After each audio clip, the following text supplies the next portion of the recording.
R$ 65,15 tem acesso à nossa estrutura completa, aos programas do Espaço Viver Bem e garanta mais qualidade de vida, saúde e tranquilidade.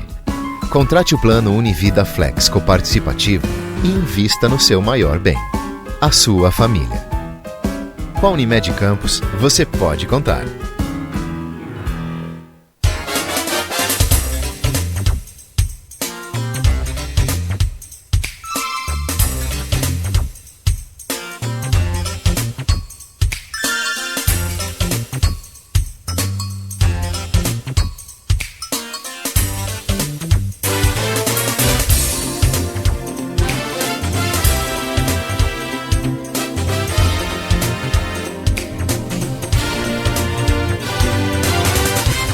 Horas e 54 minutos, reta final do Folha no Ar. Estamos de volta hoje, quinta-feira, dia 19 de maio de 2022, aniversário do Arquivo Público do município de Campos, o Arquivo Público Municipal de Campos, e estamos aqui recebendo a Rafaela Machado, diretora do Arquivo Público de Campos, historiadora e professora, e nesse último bloco, com o oferecimento de Proteus, Unimed Campos, Laboratórios Plínio Bacelar e Unicred Norte Lagos, vamos falar sobre a cultura nos governos Vladimir e Bolsonaro e também nas eleições. Vou usar uma pergunta também do grupo de WhatsApp, o Rafaela, mas eu só quero corrigir um detalhe aqui. Eu falei, né, que vocês tiveram problemas no início do governo Vladimir, mas não foi. Foi no início da pandemia, com o governo Rafael, onde todos os RPAs foram retirados do setor cultural, porque tirou do arquivo, tirou aqui do museu. Me lembro do seu sofrimento, me lembro da luta também da Graziella Scocá, que é a diretora do museu, e dali, então, né, você, eu acho que traçou uma linha muito importante para a cultura, que foi defender a cultura e colocar literalmente a cara na reta. Você foi para a rádio, para jornal, foi para a televisão e falou: está acontecendo isso, e se não voltar, a gente vai, né, chegar no vias de fato. Como é que foi aquele momento ali para você? Eu profissionalmente foi o momento mais difícil da minha vida. Eu adoeci. Para quem não lembra, gente, em março de 2020 foi decretado o lockdown, o arquivo foi fechado, assim como as outras no museu, as outras instituições. Em maio, os RPAs foram demitidos, com salários atrasados, ou seja, sem dinheiro, e ainda assim demitidos sem aviso prévio. Naquele momento, eu sempre fiz questão, e o senhor Deide Freitas, de enfatizar o caráter técnico dessa equipe. O arquivo só está de pé graças a essa equipe. Não é graças a mim, não é graças só a Carlos Freitas, é graças a essa equipe que luta dia a dia. Eu não seria justa comigo, justa com eles, se naquele momento, eu já como diretora, eu não fizesse exatamente isso, colocasse a cara à tapa. Há pessoas que dizem que o meu cargo é político, e eu faço questão de enfatizar. O meu cargo é uma escolha política, mas ele é técnico. Obviamente, para ser diretora, eu dependo que o prefeito, que o secretário confirme que eu estou diretora, que eu sou diretora, mas o meu cargo é técnico. Você não pode pegar qualquer... Assim como a minha equipe é técnica. A restauradora, o historiador, que é paleógrafo, que tem o seu técnico em biblioteconomia, arquivologia. Então, eu acho que naquela hora, em maio de 2020, quando eu me expus politicamente, publicamente, pela equipe, não foi só pela equipe do arquivo, foi pela equipe do museu, pela equipe da cultura como um todo, era uma exposição necessária, é algo que eu faria 1000 vezes mais. Como eu disse mais cedo, eu vou falar bem e vou falar mal de todo e qualquer político. Então, se eu tiver que falar que você fez algo de bom, eu vou falar, e se eu tiver que falar que está ruim, eu vou falar. Porque o que importa, Nogueira, no meu caso, é o arquivo. A minha causa, a minha bandeira, a minha identidade profissional e a minha defesa sempre será da cultura e do arquivo em primeiro lugar. Então, ou as pessoas vão me execrar por isso, ou elas vão me admirar e me respeitar por isso. Se eu conquistei apoio, respeito, admiração, eu acho que é por conta desse meu posicionamento. Não tenha dúvida. Aqui no grupo de WhatsApp tem uma pergunta do Roberto Shoa, policial federal, escritor agora, lançando aí o seu livro também. Só voltar aqui, porque o movimento aqui é grande, a intensidade aqui é grande. Está aqui, ó. Roberto Uchoa. Em instituições como o arquivo, a permanência de um corpo de funcionários com conhecimentos técnicos é essencial para o desenvolvimento de suas atividades. Infelizmente, esse não é o padrão nas administrações públicas. Você acredita que esse princípio de qualificação deveria ser um norteador para os gestores públicos? Ou acredita que o critério de nomeações políticas segue sendo válido? Grande abraço para o Uchoa. Eu falei até para ele esses dias, Uchoa, seu lugar é em Brasília. O Uchoa está voando, né? É um intelectual, é um político, é um servidor muito exemplar. Nogueira, eu acho que o grande problema do poder público, do serviço público no Brasil, e aí a gente pode falar mais especificamente sobre campus, é a falta de concurso público. São essas nomeações desenfreadas e a falta de servidores de carreira. O que dá continuidade às políticas públicas, sejam elas sociais, culturais, é o servidor de carreira. Você imagina se em toda troca de governo acontecer a queda da equipe, né? A saída da equipe. Como é que você tem uma continuidade num projeto? Como é que você tem uma continuidade político-cultural se você não tem um corpo técnico? Então, o corpo político, as nomeações, elas são importantes politicamente, mas o corpo técnico é o que faz com que as instituições andem. Então, é extremamente necessário a qualificação desses profissionais para as suas funções e, principalmente, a realização de concursos. Eu tenho muita esperança que a prefeitura volte a fazer concursos, principalmente para essa área, a área cultural. A gente não tem concurso para a cultura. Essa realidade precisa ser mudada. Todo mundo que trabalha no arquivo é RPA, todo mundo sabe a instabilidade, a insegurança que gira em torno do RPA, que não tem uma carteira assinada, não tem um vale transporte, né? Essa é uma realidade que precisa certamente ser mudada no serviço público como um todo, não só na cultura. Eu espero que isso aconteça e espero também, Nogueira, a gente também tem que fazer a meia-culpa, que muitos dos funcionários, sejam eles RPAs, DAs, enfim, nomeados da forma, se qualifiquem para suas funções. Se você é colocado num cargo, o mínimo que você tem que fazer é entender. Um vereador eleito, ele tem que saber qual é a sua função, uma recepcionista, ela tem que saber a sua função, um diretor tem que saber a sua função e tem que se qualificar para aquilo. Então, o serviço público, ele precisa ser um serviço público preparado, tecnicamente, que seja politicamente, mas tecnicamente em primeiro lugar. Não tenha dúvida. E como é que é essa questão da cultura nesses governos? Do Vladimir agora, como que você pode avaliar, e se é que existe possibilidade, como é que é essa cultura do governo Bolsonaro? Aí que é difícil avaliar, né, meu amigo, esse aspecto cultural. É muito interessante, Nogueira, eu não conhecia Vladimir, não conhecia assim, pessoalmente, conheci já depois dele eleito. Obviamente, ter me mantido diretora, eu tenho que dizer, né, eu acho que foi uma escolha acertada. Ninguém é eterno no cargo, mas eu acho que naquele momento pontual foi uma escolha acertada. Então, eu já vejo com bons olhos alguém que pega um diretor, um funcionário que vem de governos. Eu estou no arquivo desde 2007, gente, desde 2007, e entende que é importante manter essa pessoa, manter esses funcionários. Eu já acho que é uma decisão política acertada. Isso já me dá a ter consideração. E atuando no campo cultural desde 2007, eu tenho que ser muito sincera, e talvez eu nem esperasse tanto por isso. Eu nunca vi o desenvolvimento de projetos e iniciativas culturais como eu tenho visto no momento.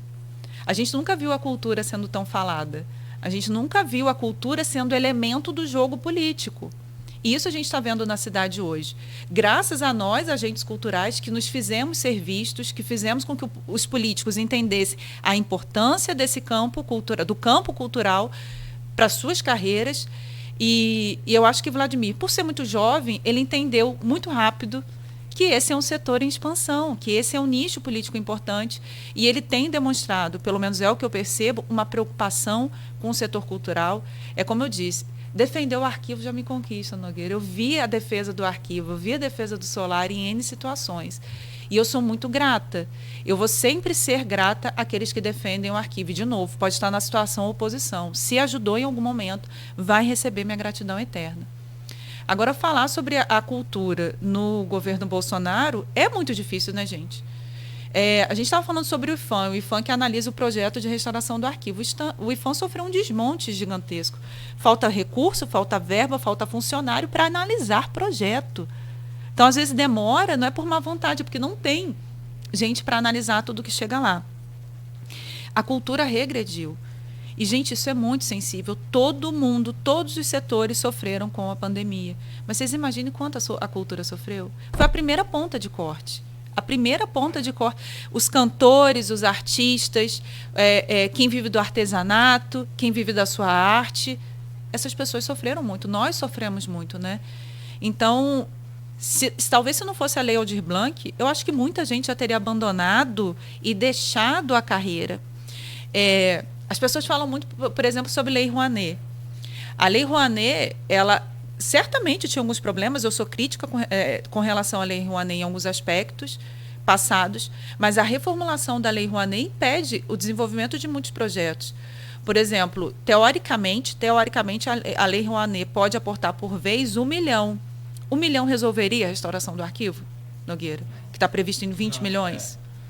Então, vocês imaginem o tempo que nós teríamos que passar 20 anos para conseguir captar esse dinheiro através da Lei Rouanet. Quando você chegasse no 20º milhão, o problema voltava lá atrás. O primeiro já tinha que ter que refeito. Então, e outra coisa, e aqui eu vou enfatizar, como você coloca secretários, ministros que não são da área para gerirem essas pastas. Acabei de falar sobre o caráter técnico de uma recepcionista ou de um diretor.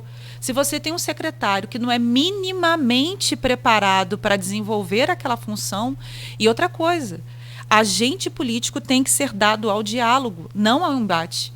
Eu não posso, enquanto agente público, eu não posso receber uma crítica e revidar essa crítica com discussão, com debate inflamado. O servidor, o agente político, ele tem que ser dado ao diálogo. E o que a gente não vê, por exemplo, que a gente não via no Mário Frias, né, falando muito diretamente, era diálogo, era a promoção de políticas genuinamente culturais. Né? E aqui, gente, a gente tem que fazer um adendo. Eu tenho minhas concepções e meus entendimentos políticos que eu uso na minha vida privada, não na minha vida pública. Porque eu entendo que eu não devo... Eu acho que é ético da minha parte não fazer isso. E aqui eu não estou fazendo defesa de partido A ou B, de candidato A ou B, ou contra isso ou aquilo. Estou fazendo uma análise pontual do setor cultural, que é aquilo que eu entendo um pouco mais, no governo Vladimir, no governo Bolsonaro, faria no governo Lula, no governo Cabral, de quem quer que fosse. Isso tem que ser muito pontual, porque a gente está vivendo uma época de tantos revanchismos, né, de muito ódio, exatamente. Esse Frias aí que você falou, Pazuello, Salles. Os vários ministros da saúde, né? Quer dizer, é aquela questão que a gente vai entrar aqui naquela discussão e aí fica aquela turma daquela bolha fechada, que não sai daquela bolha ali de jeito nenhum, né? Parece que o mundo está girando em torno daquela bolha ali e com aquele discursozinho pífio, impressionantemente mantendo esse pessoal aí. Exatamente. E mais impressionante é pautando a imprensa. Eu fico indignado com isso. Parece que a imprensa não se tocou ainda, que o cara tem o poder de pautar a imprensa. Agora ele processou lá o Alexandre, né, de Moraes. Uhum. Os caras passam o dia inteiro falando daquilo. Cara, vamos acordar, gente. É capa dos jornais principais do Brasil inteiro. Aquele processo. Aí não rolou o processo. O Supremo não tocou adiante, não tem fundamento. Ele foi para onde? A Procuradoria-Geral da União, para processar o... Quer dizer, a mesma Procuradoria que defendeu uma cidadã, lá, a Val do Açaí, né, que tem suspeitas fortes lá de propriedade. Então, assim, você não pode esperar que tenha cultura nesse nível de discussão de forma nenhuma. Minha querida Rafaela, quero te agradecer de coração desejar todo sucesso. Continuamos aqui sempre muito te aplaudindo, reconhecendo o seu valor para a gente. Eu acho que você já tem uma ligação meio que umbilical lá com o Freitas, com o arquivo ali, sabe? Você e o arquivo já são meio que parte de uma mesma uma coisa só, né? Vai no arquivo, vou lá falar com a Rafaela. Então, assim, não tem muito como você tirar isso mais da sua vida, e tomara que os gestores públicos entendam essa parte. Você pode ter um diretor geral de tudo que é cultura? Pode, você tem a auxiliadora. Mas quem é o técnico lá do arquivo? Não pode, não adianta você querer fazer de um goleiro um centroavante. Não vai rolar, não vai dar certo. Então a gente deseja toda a sorte do mundo para você lá. Hoje à noite, a partir das 18 horas, o evento vai ser no Palácio da Cultura. No Palácio da Cultura, que, aliás, está começando a abrir suas portas novamente. Ainda precisa de muita intervenção, mas eu fiquei muito emocionada quando eu voltei ao Palácio da Cultura depois de tantos anos. Fica aqui, gente, o convite para todo mundo que está nos ouvindo, nos assistindo. Compareçam ao Palácio da Cultura. Mostrar a força da cultura nesse momento é muito importante para fazer com que os políticos vejam, entendam e se sensibilizem para a causa. A causa não é de um, a causa deve ser de todos. E aí, nesse sentido, eu quero agradecer, Nogueira, de novo ao Grupo Folha. Vocês sempre dão espaço, vocês sempre valorizam o trabalho, isso é muito importante. Eu acho que eu já me sinto de casa e digo a vocês, façam sempre isso, façam mais, chamem mais artistas, mais produtores culturais, porque isso é muito importante, isso faz parte da construção do futuro que a gente quer para a nossa cidade. Você é de casa, sim, sempre muito bem-vinda. O Edmundo está aqui registrando o Frederico Paes, menina. O vice-prefeito também, com a atuação na cultura, sempre atento e disposto a ajudar. Fred Gente, Fred, eu lembro que no programa que eu fiz no início do ano passado, eu disse, Fred é a grande balança do governo. E eu enfatizo e reafirmo isso. Fred, ele tem sido escuta ativa de muitos problemas e atuante na resolução. Eu estou há muito tempo nisso. O que eu mais passei na minha vida, Nogueira, foi a escuta política e a falta de ação. Pode deixar que eu vou ver, pode deixar que eu vou fazer, e não fazia. Fred não, Fred é pontual. Ele tem uma escuta política muito ativa, mas principalmente uma resolução de problemas muito grande. Eu sou muito grata também ao Fred, porque eu já o conhecia desde antes. Quando eu fiz a cavalgada, eu fui pedir dinheiro lá na Coagro, foi quando eu conheci, bati na porta lá. E desde então eu acho que ele percebeu que a causa era nobre e nos ajuda muito, Nogueira, mas muito mesmo. Até com roçadeira da Coagro quando a gente precisa. Entendeu? Então, é aquilo que eu estou falando. É um ciclo de gratidão que a gente tem que ter, que se perpetua para outras pessoas. Se não falar em Barão, a gente vai ficar... Depois eu fico triste também. Eduardo Chacu. Não fala. Se o senhor estiver escutando a gente, seu Eduardo ele é a nossa peça querida do centro. O centro que eu tenho tanto apreço, tanto carinho, a comunidade sírio-libanesa de Campos, que eu já não sou, mas me sinto parte também. Esse centro, gente, é uma beleza. Eu queria que todo campista passasse pelas ruas, Carlos de Lacerda, Rodovidor, na 13, e passasse olhando para os edifícios. Queria que essa fiação fosse tirada aqui, que essa poluição visual fosse tirada aqui, para todo mundo poder admirar o centro como o seu Eduardo admira e luta há anos. Fiação é muita gentileza sua, muita parte é gambiarra mesmo. É uma gambiarra que existe no centro dessa cidade terrível. Bom, muito obrigado mais uma vez, boa sorte e até logo mais, a gente vai estar lá também. Amém, isso aí, gente. Espero todo mundo. Obrigada. E a você que nos acompanhou até aqui, conversamos então ao vivo com a Rafaela Machado, historiadora e diretora do Arquivo Público Municipal de Campos, comemorando hoje os seus 21 anos completados ontem. E a gente volta amanhã no oferecimento de Proteus, serviços de saúde e medicina ocupacional, qualidade certificada ISO 9001-2015, Unimed Campos, cuidar de você. Esse é o plano também dos laboratórios Plínio Bacelar, 80 anos de tradição, agora lançando o Plínio Bacelar Vacina, e o apoio Unicred Norte Lagos, quem conhece, valoriza.